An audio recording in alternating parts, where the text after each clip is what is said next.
අද්විතීය 200 Mbps speed එකකින් ශ්‍රී ලංකාවේ වේගවත්ම සහ පුළුල්තම හෝම් බ්‍රෝඩ්බෑන්ඩ් සම්බන්ධතාවය වන SLT මොබිටෙල් දේශීය ෆයිබර් බලවේගය ඔබත් අදම අත්විඳින්න. හරිම සුදුයි.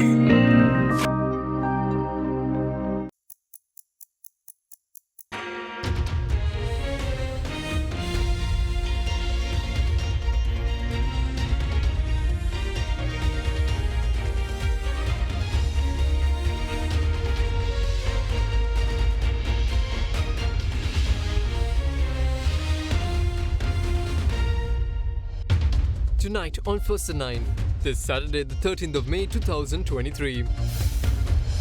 Youth involvement. President and opposition leader take part in orientation workshop for youth representatives of the Sectorial Oversight Committee today. Work in progress. EU provides assurances to Foreign Minister Ali Sabri regarding resuming GSP Plus facility for Sri Lanka. Growing problems. Experts warn of an increasing trend in cancer in the country. Positive developments. Workers' remittances for the month of April rise to $454 million. From AdaDerana, this is AdaDerana First at 9 with Andrew Bernard. Live from Studio 24 in Colombo. Alliance Finance මෙතුරු රන්නයි සේවාවෙන් රන් පවුම්කට රුපියල් 1,70,000ක ඉහළ අධිකාරම. ඔබේ විශ්වාසය දිනු සෙන්සුරයින් දැන් ළඟමැති ෆාමසියෙන් ලබාගත හැක.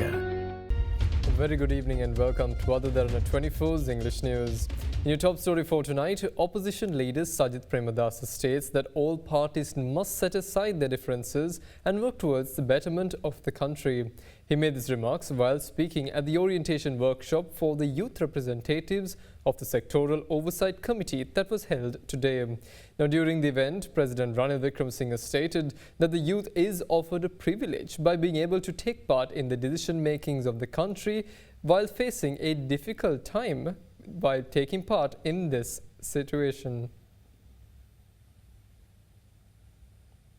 Representatives of the Sectorial Oversight Committee was held in Colombo under the patronage of President Ranil Wickremesinghe today. Prime Minister Dinesh Gunawardena, Speaker of Parliament Mahinda Yapa Abewardena, Opposition Leader Sajith Premadasa and Secretary General of the Parliament Dhammika Dasanayaka were present at the event. නිවැරදි දෙයක් සිදු වෙනකොට ඒ දිහා අපිට අහක බලාගෙන ඉන්නට බෑ. හොඳ දේ හොඳයි කියලා කියන්නට ඕන. ඒ කියන්නට කෂේරුකාවකුත් තිබෙන්නට ඕන. විශේෂයෙන්ම ගරු ජනාධිපතිතුමාගේ ඒ වගේම පාර්ලිමේන්තු ශේෂ්ත්‍රයේ මේ ක්‍රියාවට සම්බන්ධ සියලුම දෙනාගේ මේ කෙරෙන ක්‍රියාදාමය රටට සුබවාදී දෙයක්. බංකොලොත් ශ්‍රී ලංකාව බංකොලොත් භාවයෙන් ගොඩ ගන්න ක්‍රියාදාමයට වැදගත් එකතු වීමක් හැටියට මම දකින්නට කැමතියි. ජාත්‍යන්තරයේ සිදුවෙන ක්‍රියාවලියන් දිහා බැලුවාම මම සතුටින් ප්‍රකාශ කරන්න කැමතියි. අද මේ ගත්ත පියවර තාරුණ්‍යයට ප්‍රජාතන්ත්‍රවාදී ක්‍රියාදාමය තුළ ලෝකයේ අංක එකේ ප්‍රශස්තම ක්‍රියාවලිය බවට අපිට මේක හඳුන්වන්නට පුළුවන්.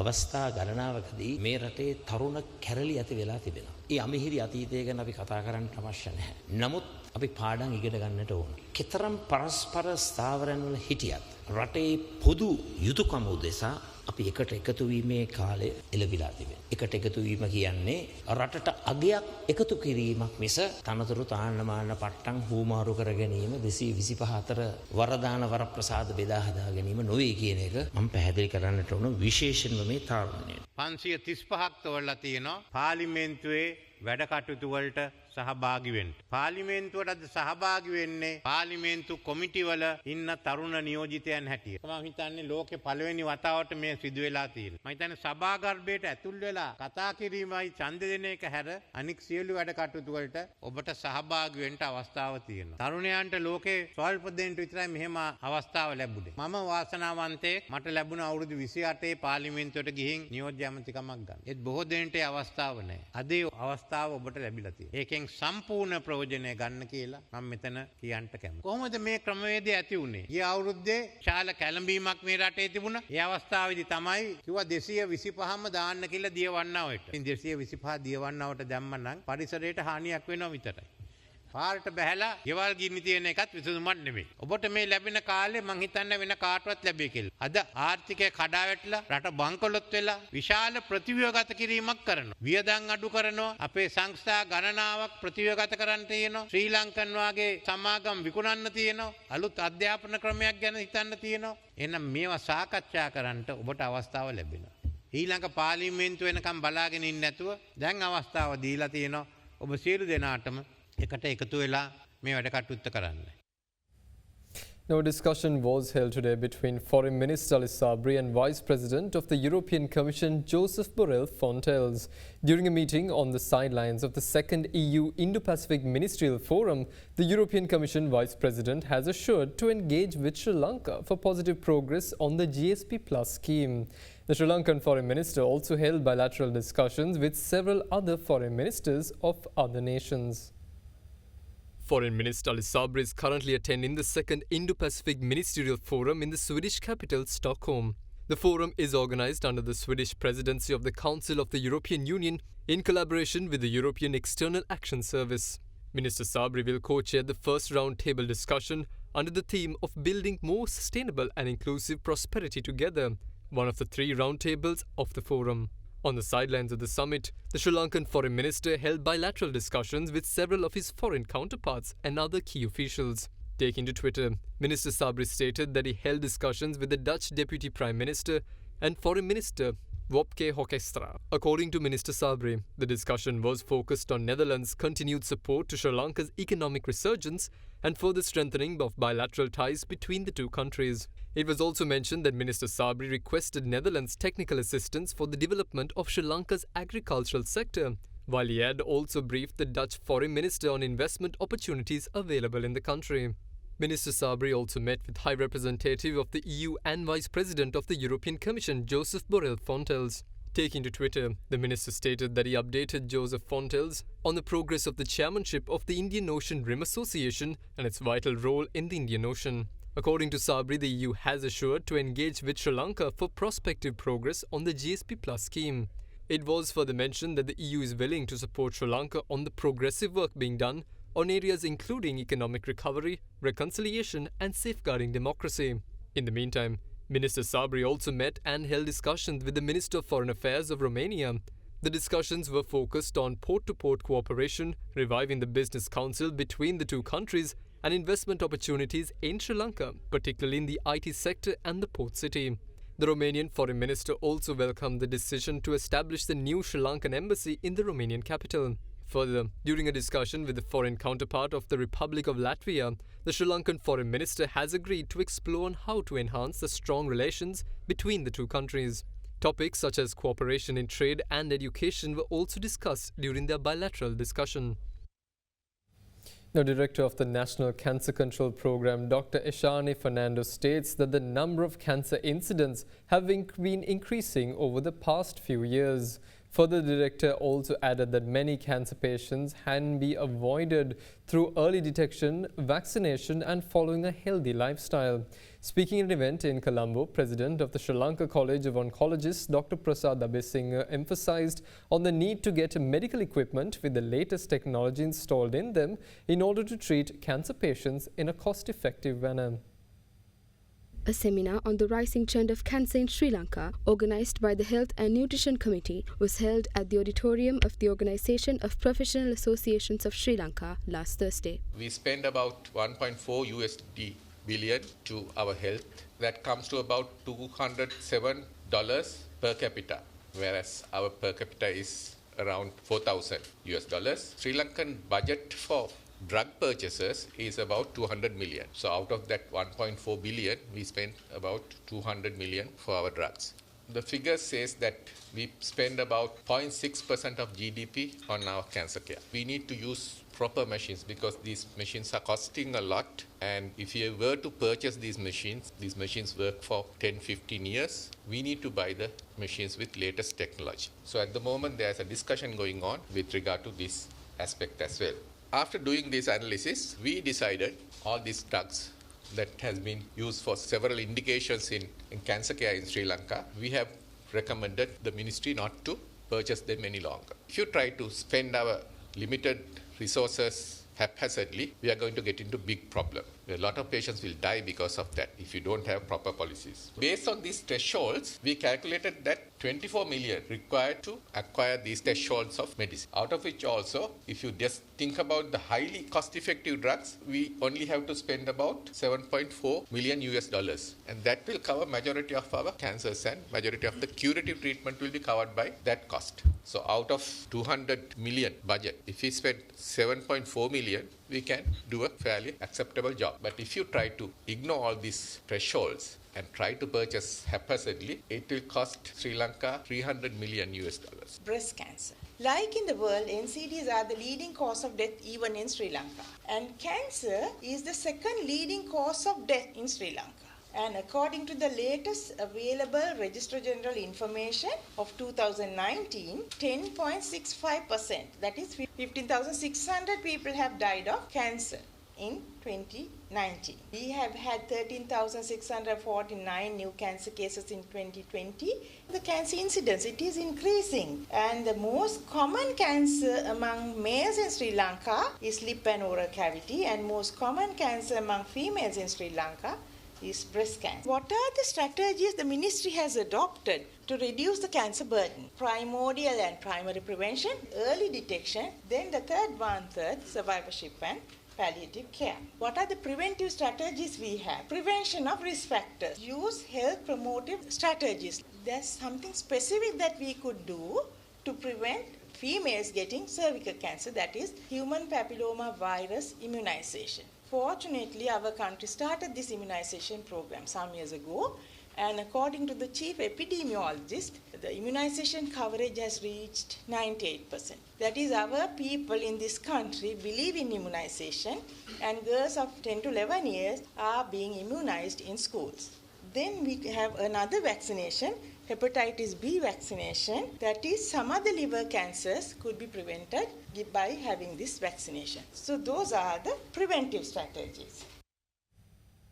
The President's Senior Advisor on National Security and the Chief of the Presidential Staff, Sagala Ratnayaka, states that a program to generate income for Sri Lanka through health tourism is expected to commence in the country. He mentioned this during an event organized at the Colombo Foundation Institute on the occasion of International Nurses Day. An event was held yesterday at the Foundation Institute in Colombo to mark the International Nurses Day. President, Senior Advisor on National Security and Chief of the Presidential Staff, Sagala Ratnayaka, along with Minister of Labour and Foreign Employment, Manusha Nanayakara, and Justice Minister Dr. Vijayadasa Rajapaksa, attended the event. අවස්ථා ගොඩාක් තියෙන රටක් ආර්ථිකය ගොඩනගා ගන්න. සංචාරක වැඩසටහන මේ රටට ලබන්න පුළුවන් ආදායම් මට්ටමට අපි ගෑවෙන්නවත් ඇවිල්ලා නැහැ. ඒක නිර්මාණශීලී වෙන්න ඕනේ කර්මාන්තයක්. නමුත් ඉතාම පහසුවෙන් අපිට ආදායම් ලබන්න පුළුවන් කර්මාන්තය. ඒකේ තියෙන ප්‍රශ්න ටික නැති කරගෙන අපි ඒක ආකර්ෂණීය කරගෙන නිර්මාණශීලී වෙලා දැන් මේ මෙතන ඉන්න ඔබට සම්බන්ධ සංචාරක වැඩසටහනක් කරන්න පුළුවන්. හෙල්ත් ටුවරිසම් කියන එක. මේ වගේ රටක අපිට හෙල්ත් ටුවරිසම් වැනි දේ දියුණු කරන්න පුළුවන්. ඒ දියුණු කරද්දී අපිට විශේෂ ආදායම් මාර්ග වෙනවා. දැනටත් ඒක හෙල්ත් ටුවරිසම් වශයෙන් නෙවෙයි එංගලන්තේ සහ ඔස්ට්‍රේලියාවේ වැනි රටවල් වල ශල්‍ය කර්මයකට ලක් වෙන්න අවශ්‍ය අයට ඒකේ ඒ වේටිං ලිස්ට් එකේ ඉන්න තියෙන කාලේ නිසා නැත්නම් වෛද්‍යවරයෙක් බලන්න අවස්ථාවක් ලබා ගන්න යන කාලේ නිසා අද ශ්‍රී ලාංකිකයෝ බොහෝමයක් ලංකාවට එනවා වෛද්‍ය ප්‍රතිකාර ලබාගෙන යන්න. මේක අපි නරක විදිහකට නෙවෙයි මම කියන්නේ හොඳ විදිහකට අපිට ව්‍යාපාරයක් කරගන්න. මේ වගේ අපි නිර්මාණශීලී වෙන්න ඕනේ. අපි වර්ධනය කරන්න පුළුවන් ක්ෂේත්‍ර වර්ධනය කරන්න ඕනේ. මේකට අපි පියවර ගන්නවා. මගේ නම් බලාපොරොත්තුව තියෙන්නේ අපි රට හරියට සකස් කරොත් ඊට වැඩිය අපිට අපේ රට තුල අවස්ථාවල් ඇති කරගන්න. අපි ඒ ඉලක්කයටයි යන්න ඕනේ. ඉතින් ඒ ඉලක්කයට යන්න අවශ්‍ය ක්‍රියාමාර්ග ටික ගන්නවා. අපිට ඒ ක්‍රියාමාර්ග ගන්නකොට යම් ප්‍රගතියක් පේනවා. උද්දමනය 70%ක් තිබ්බක පහුගිය අප්‍රේල් 30 වෙනිදා වෙනකොට 35%කට අඩු වෙලා බඩු මිල දැනටම යම් ප්‍රමාණයක් අඩු වෙලා තියෙනවා. නමුත් රුපියල ශක්තිමත් වීමත් තාම බඩු මිලට බලපෑම තාම මදි. ඒ බලපෑම් වෙන්න ඕනේ. රජය ඒකටත් ක්‍රියාමාර්ග ගන්නවා. පාරිභෝගිකයට සාධාරණයක් වෙන්න. අපේ රටේ හෙද වෘත්තියට ඉතාමත්ම හොඳ ඉල්ලුමක් විදේශ රටවල් වල තියෙනවා. ඒකයි අපි කල්පනා කරන්නේ අපි කෙයා ඉකොනොමි එකක් අපිට හදාගන්න පුළුවන්කම අපිට තියෙනවා. කෙයා ඉකොනොමි එකක් හදාගනිද්දී ලංකාවේ ඇතුලේ ලංකාවේ ඇතුලේ හෙල්ත් ටුවරිසම් එකක් හදාගන්න එක, ඒක හොස්පිටල්ස් වලට ඇවිල්ලා බෙහෙත් අරගෙන ඒ රිලැක්ස් කරලා යන එක. ඒ වගේම එල්ඩර් කෙයා පැත්ත ගත්තාම අද අපේ කෙයාගිවර්ස්ලා විදියට අපේ නර්සස්ලාත් යනවා සමහර වෙලාවට. අපේ රටේ ගොඩාක් අය කෙයාගිවර්ස්ලා විදියට පිටරටට යනවා. හැබැයි අපි ඒගොල්ලන්ව උනන්දු කරන්නේ දැන් යන්න ගිහිල්ලා ආයෙත් ලංකාවට එන්න සල්ලි ටිකක් හොයාගෙන දැනුමත් හොයාගෙන මේක බ්‍රේන් ඩ්‍රේන් එකක් කියලා සමහරු කියද්දි අපි කියන්නේ නෑ මේ බ්‍රේන් ඩ්‍රේන් එකක් නෙවෙයි මේක සයිකල් මයිග්‍රේෂන් එකක්. එහෙට යන අය තවත් දැනුම අරගෙන බ්‍රේන් ගේන් එකක් කරගෙන රටට එනවා. අපේ හෙදියන්ට අපේ කෑගිවර්ස්ලට අපි කියන්නේ එතනට ගිහිලා එන්න ලංකාවට ඇවිල්ලා ව්‍යවසායකයෝ විදියට අපේ රට ඇතුලේ පටන් ගන්න කෑගිවිං සෙන්ටර්ස්, එල්ඩර් කෙයා සෙන්ටර්ස් පටන් ගන්න. එතකොට අපිට අර මුහුදු තීරේ වෙන්න පුළුවන්, සුන්දර කඳුකරේ වෙන්න පුළුවන්, හොඳ පරිසර තියෙන සෞම්‍ය දේශගුණ තියෙන පළාත්වල වෙන්න පුළුවන්. සීතල රටවල් වලට නම් අපේ රස්නේ පැත්තක වෙන්න පුළුවන්. අපි හදන කෙයාගිවිං සෙන්ටර්ස් වල සාතු සේවා මධ්‍යස්ථානවල පිටරටියන්ට ඇවිල්ලා බෙහෙත් ටික ගන්න පුළුවන්. තවම අපිට 38000 නර්සස්ලා ඉන්නේ. මදි. මේක වැඩි කරන්න ඕනේ. ඇයි මේක වැඩි කරන්න අපිට සල්ලි තිබුණේ නැහැ. අපිට ඊළඟ ඉන්ටෙක්ස් කීපයක් දැන් තවම බඳවාගෙන නැහැ. බඳවා ගන්න විදියක් තිබුණේ නැහැ සල්ලි නැති නිසා. අපි සල්ලි වියදම් කරේ අනවශ්‍ය දේවල්. අපි ගිය සතිය අනුමත කරා නර්සස් යුනිවර්සිටි එක පටන් ගන්න. අපි ආරාධනා කරන්නේ එකක් විතරක් නෙවෙයි ගොඩක් යුනිවර්සිටි ලෙවල් එකට එන්න ඕනේ. ඕගොල්ලන්ව ඩිග්‍රී එකක් තියෙන්න ඕනේ. ඕගොල්ලෝ උපාධිධාරීන් බවට පත් වෙන්න ඕනේ. එතනින් පස්සේ මේ 38000 ඩබල් ට්‍රිබල් කරගන්න අපිට පුළුවන් වුණොත් අපිට අපේ රටේ අවශ්‍යතාවයට වගේම පිටරට අවශ්‍යතාවයටත් වෙනමම කණ්ඩායමක් අපිට නිෂ්පාදනය කරන්න පුළුවන්.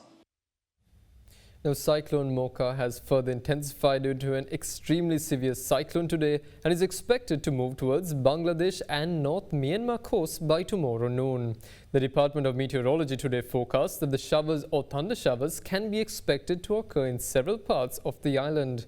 Now, the Meteorology Department also issued an advisory for strong winds and rough seas, advising the fishing and naval communities not to venture into the sea areas until further notice. The Department of Meteorology in its weather forecast today stated that showers or thunder showers are expected to occur at times in western, Sabaragamuwa, central and northwestern provinces and in the Gol and Mathura districts. It further stated that fairly heavy showers above 75 millimeters are likely at some locations in the western and Sabaragamuwa provinces and in the Kandy, Nuwara, Gol and Mathura districts. Several spells of showers are also expected to occur elsewhere in the country. The Met Department went on to say that strong winds of about 40 to 45 kilometers per hour can also be expected at times in the island. Thereby, the general public is requested to take adequate precautions to minimize damages caused by temporarily localized strong winds and lightning during thunder showers. Meanwhile, the Natural Hazards Early Warning Center of the Department of Meteorology issued its latest warning stating that the severe cyclonic storm Mocha over the east central Bay of Bengal has intensified into an extremely severe cyclonic storm. It further stated that the cyclone is much likely to move from north to northeastwards and cross the coasts of Bangladesh and North Myanmar by tomorrow noon. The Department of Meteorology issued advisory for strong winds and rough seas around the island. Due to this adverse weather condition, authorities advised the naval and fishing communities against venturing into sea areas directly affected by the cyclone until further notice. Meanwhile, the Met Department issued a warning stating it is dangerous to engage in activities in the sea areas off the coast extending from Putlam to Gol via Mana, Kankasanture, Mullativ, Trincomalee, Batiklo, Potuvil, Hambantota and Mathura. The department further requested the naval and fishing communities to be vigilant in this regard. Furthermore, the National Building Research Organization extended its early landslide warnings to several areas in 3 districts. ගොඩමඩ පෙරලි කරන බලපුළුවන්කාරයා මහින්ද්‍රා යුවෝ ඩීමෝ වෙතින්. වැඩම ගොඩයි ගොඩම තමයි ස්වරාජ් tractor ඩීමෝ වෙතින්.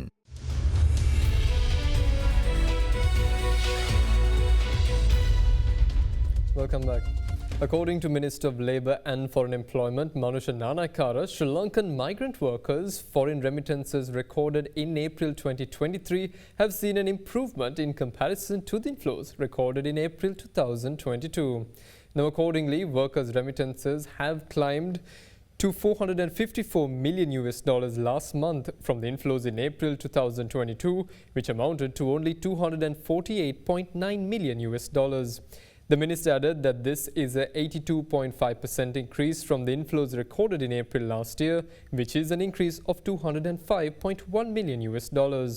However, compared to the workers' remittances in March 2023 of $568 million, the inflows in April 2023 witnessed a slight drop. Sri Lanka has consecutively registered over $400 million in migrant workers' remittances in the 4 months of 2023, with cumulative inflows reaching $1,867.2 million.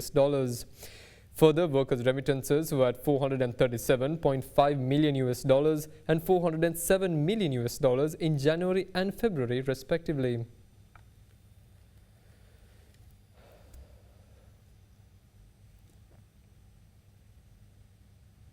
Now, the Minister of Ports, Shipping and Aviation, Nimal Siripala de Silva, and State Minister of Foreign Affairs, Tharaka Balasuriya, met with the State Minister of Shipping in Bangladesh, Khalid Muhammad Chowdhury, yesterday.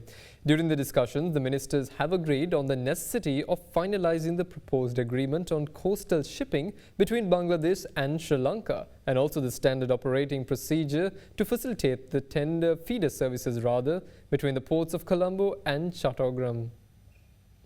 The Minister of Ports, Shipping and Aviation, Nimal Siripala de Silva, and State Minister of Foreign Affairs, Tharaka Balasuriya, yesterday held discussions with the State Minister of Shipping in Bangladesh, Khalid Muhammad Chowdhury. According to the Ministry of Foreign Affairs, the discussion was held at the High Commission of Sri Lanka in Dhaka, focusing on new initiatives to further enhance collaboration in the shipping sector. During the discussion, the Sri Lankan Minister of Ports emphasized the importance of shipping connectivity as one of the key areas selected for bilateral collaboration. Both ministers agreed on the necessity of finalizing the proposed agreement on coastal shipping between Bangladesh and Sri Lanka, and also the standard operating procedure to facilitate the feeder services between the ports of Colombo and Chattogram. Further, it was decided to form a working group of legal experts to finalize the legal issues relating to pending bilateral instruments. A decision was also taken to form an additional working group to discuss the related operational issues. The second session of the joint working group and joint secretary level talks will be held in Sri Lanka during the course of this year. The Minister of Ports, Shipping and Aviation, Nimal Siripala de Silva, meanwhile invited Bangladesh investors to invest in Sri Lanka's shipping sector through public-private partnerships. State Minister of Foreign Affairs Tharaka Balasuriya also explained the promising opportunities available for cooperation in the areas of fishing and blue economy between the countries and invited the Bangladesh authorities to collaborate with Sri Lanka for the mutual benefit of both countries. And that's all the news we have for you this evening. Join us again tomorrow for the very latest news at the very same time. Tune into our social media pages for the very latest updates. Until then, have a pleasant evening and good night. For news and information you can trust 24 hours a day, visit AdaDerana.lk.